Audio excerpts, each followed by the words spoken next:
Sir मेरा नाम श्रेया है और मैं लखनऊ मेट्रो से हूँ। तो मेरा एक क्वेश्चन है कि ये पेशेंट का कब ये ट्यूब मतलब इस ट्यूब को बोलते क्या है और ये कब निकलेगी? कौन सी ट्यूब की बात कर रही हैं आप? सर जो गले में है। गले में जो ट्यूब लगी है ये कब निकलेगी, क्यों डाली गई, कैसे डिसाइड करेंगे? ये मरीज के गले में एक सांस की नली होती है जी। सांस की नली को क्या बोलते हैं? ट्रैकिया बोलते हैं। बिल्कुल सही कहा आपने। और सांस की नली के पीछे खाने की नली होती है जी, उसको क्या बोलते हैं? ईसोफेगस।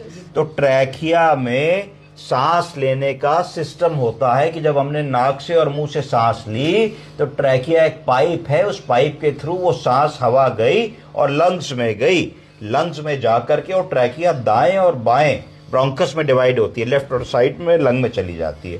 तो इसमें क्यों छेद करना पड़ा? जब ये मरीज हमारे पास आए थे तो मूर्छित अवस्था में थे और बार बार इनका थूक फेफड़ों में चला जा रहा था। उसको कहते हैं रिकरेंट एस्पिरेशन निमोनिया। क्या हो रहा था? Recurrent aspiration pneumonia. रिकरेंट मतलब बार बार, एस्पिरेशन का मतलब है कि एस्पिरेट हो जाएं। मुंह में थूक बन रहा है, डीग्लूटिनेशन निगलने वाला रिफ्लेक्स नहीं है, बिस्तर पे मूर्छित अवस्था में लेटे हैं, तो जो भी थूक बन रहा है वो जब हमने सांस ली तो इनेविटेबली वो सांस के रास्ते से ब्रीदिंग के रास्ते से ट्रैकिया में चला जा रहा है। तो उसके कारण जो मुंह का कंटेंट है, ओरल कंटेंट है, थूक है, सलाइवा है, कई बार रीगर्जिटेशन हुआ, गैस्ट्रिक कंटेंट है, वो सब लंग्स में जाने लगता है। और जब लंग्स में कोई चीज जाएगी तो लंग्स ड्राई होते हैं, उसमें खाली हवा जाती है जब हम सांस लेते हैं। कोई भी लिक्विड या तरल पदार्थ जाएगा तो वहां जाके इन्फेक्शन करेगा,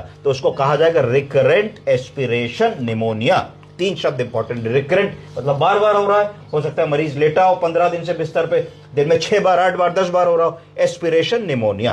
तो जब ये चीज बार बार होती है तो आप पहले कोशिश करते हो कि मरीज का हेड एंड ऊपर कराओ, फिर आप कोशिश करते हो कि मरीज को दाएं बाएं करवट लेटाओ जिससे पोस्टरल ड्रेनेज हो, कोशिश करते हो जल्दी जल्दी ओरल केयर करो, सक्शन करो कि ऐसी चीज ना हो।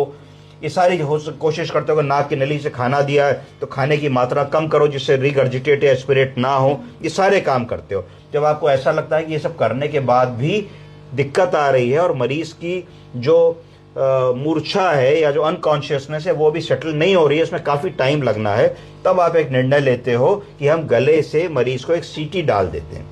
अब सीटी डालने से क्या हुआ कि अगर आप इसके आगे हाथ लगाओ तो आपको लगेगा कि यहीं से वो सांस ले रहे हैं, ठीक है। और अगर नाक और मुंह के आगे हाथ लगाओ तो जैसे हमारे नाक और मुंह के आगे से सांस आ रही है, इसमें नहीं आ रही है, ठीक है। तो अब ये बताओ कि अगर इस मरीज को नेबुलाइज कराना होगा तो कैसे नेबुलाइज कराओगे? बताओ, जिससे पूछा जाए वही बताए। क्यों? Oxygen provide. ऑक्सीजन की बात नहीं, बात है कि नेबुलाइज कैसे तुम्हें कराना हो, तुम्हें कैसे कराएंगे बताओ? तुम्हें ट्रैकेओस्टमी से कराएंगे? तुम्हें क्यों ट्रैकेओस्टमी से कराएंगे?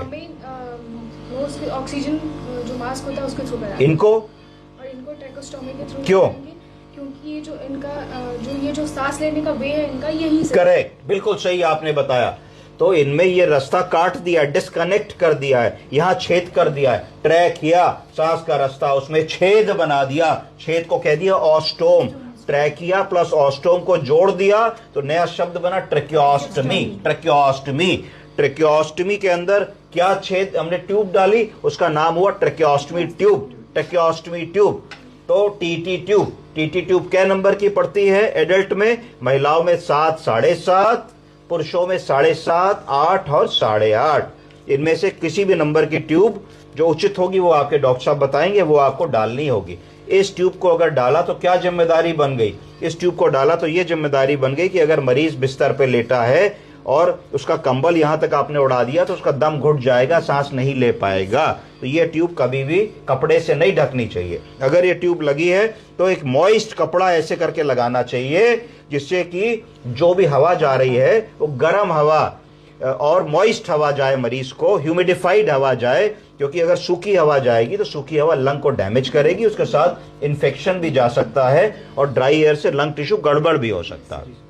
तीसरी चीज इसमें क्या जिम्मेदारी बनेगी? जैसे हम लोगों के नाक से और मुंह से थूक और बलगम आता रहता है, तो इस ट्यूब में भी जो उसके अंदर का शरीर का बलगम है जो लुब्रिकेशन प्रोवाइड करता है लंग को, व्हाइट कलर का जो स्पूटम होता है वो इन्फेक्टिव नहीं होता है, प्रूलेंट नहीं होता है, वो बनेगा। तो वो ट्यूब के अंदर की सतह पे भी जमेगा। जब ट्यूब के अंदर की सतह पे जमेगा तो ट्यूब का डायमीटर धीरे धीरे कम होगा। क्या होगा?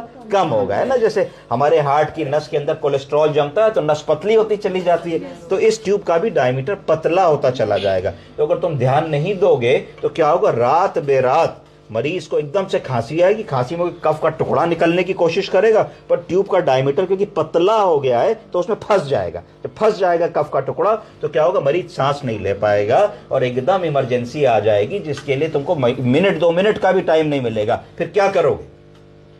तो एकदम से तुमको सक्शन की मशीन तुम्हारे पास होनी चाहिए, तुम्हारे पास डिस्टिल वाटर या सोडा बाइकार्बोनेट होना चाहिए, तुम्हारे पास एम्बू बैग होना चाहिए। अगर ये सब कोई भी चीज फेल हो जाती है, कुछ भी नहीं कर पाते हो, तो तुरंत तुमको इसको डिफ्लेट करना होता है। इसको यहां से इसकी हवा निकालनी होती है और हवा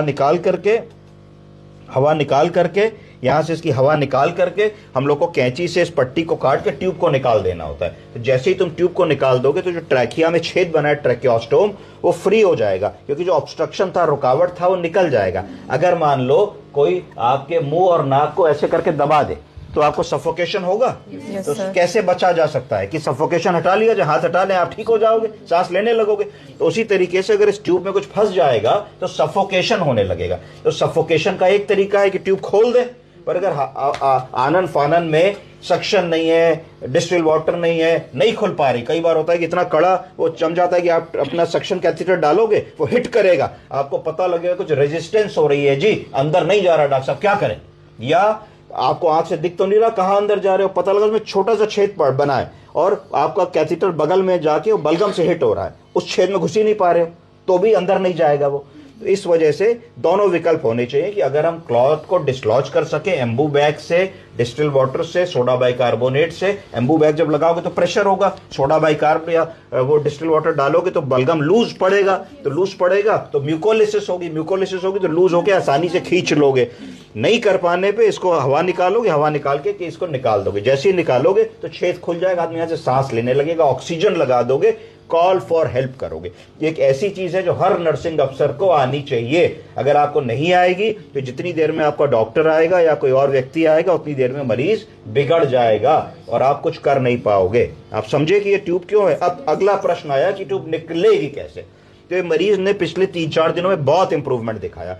आज हमने इनकी नाक की नली निकाली है और आज इनको भोजन देना शुरू किया है। अब ये भोजन खा पा रहे हैं और आधा गिलास पानी पी पा रहे हैं। मैं इस तरीके से देखता हूं कि अगर मेरे मरीज ने मुंह से खाना खा लिया, मेरे मरीज की निगलने की क्षमता आ गई, मेरा मरीज गट गट करके आधा कप पानी, दूध, मट्ठा, चाय पी जा रहा है, इसका मतलब वो इस ट्यूब से निकालने के लिए बिल्कुल फुल्ली प्रिपेयर्ड है, क्योंकि उसकी निगलने की ताकत, अपने एयरवे को प्रोटेक्ट करने की ताकत दोनों वापस आ गई हैं। तो आज हम इसको ट्रायल देंगे और ट्रायल दे करके आज से कल तक में हम इनकी ट्यूब निकाल देंगे और फिर ये घर अपने जा सकते हैं बिना ट्यूब के और प्रॉपरली अपनी सांस ले सकते हैं, बलगम निकाल सकते हैं, खाना खा सकते हैं और इनका जो बेसिक प्रॉब्लम था अनकॉन्शियसनेस का वो भी रिजॉल्व हो गया। उसी के कारण ट्रैकियोस्टमी हुई थी, तो अब उसकी कोई आवश्यकता नहीं। समझ गए आप? कोई और क्वेश्चन? नहीं सर, थैंक यू। ओके।